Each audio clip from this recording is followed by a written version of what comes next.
नमस्कार मित्रों, आज की वीडियो में जानेंगे कि सकट चौथ कब है। तिथि, पूजा विधि, महत्व एवं नियम के बारे में जानेंगे। सनातन धर्म में सकट चौथ का व्रत सभी संकटों को हरने वाला होता है, इसलिए इसे संकटा चौथ भी कहते हैं।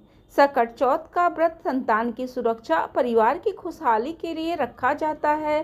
सकट चौथ को संकष्टी चतुर्थी, तिलकुट चौथ, माघी चौथ के नाम से भी जाना जाता है। इस दिन विघ्नहर्ता गणेश जी की पूजा का विधान है। मान्यता यह है कि जो भी माताएं इस दिन गणेश जी का विधि विधान के साथ पूजन और व्रत करती हैं, उनकी संतान हमेशा निरोग रहती है।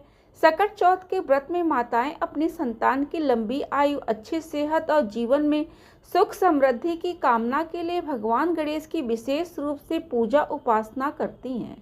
आइए जानें 2026 में सकट चौथ व्रत कब है। 2026 में सकट चौथ व्रत मंगलवार 6 जनवरी को है। यह व्रत चतुर्थी के दिन रखा जाता है और 2026 में चतुर्थी तिथि 6 जनवरी को सुबह 8:01 से शुरू होगी और 7 जनवरी को सुबह 6:52 इसका समापन होगा। सकट चौथ के दिन चंद्रमा का उदय काल 7:32 होगा। इस समय चंद्रदेव की पूजा कर उन्हें अर्घ अर्पित किया जाएगा। यह समय व्रत का समापन करने के लिए शुभ होता है। इस दिन पूरे श्रद्धा और विधि विधान से व्रत रखने से परिवार को भगवान गणेश और चंद्रदेव की कृपा प्राप्त होती है। आइए जानें इस व्रत को किस तरह से करना है। इस दिन सुबह उठकर स्नान करके व्रत का संकल्प लें। भगवान गणेश की पूजा करते समय लाल या पीले रंग का वस्त्र पहने।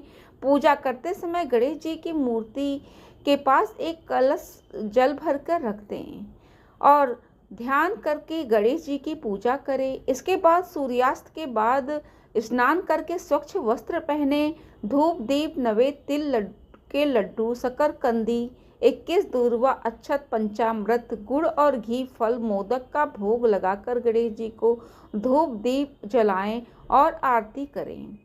तिलकुट का बकरा भी कहीं कहीं बनाया जाता है, तो अपने परिवार की परंपरा के हिसाब से आप यह कार्य करें।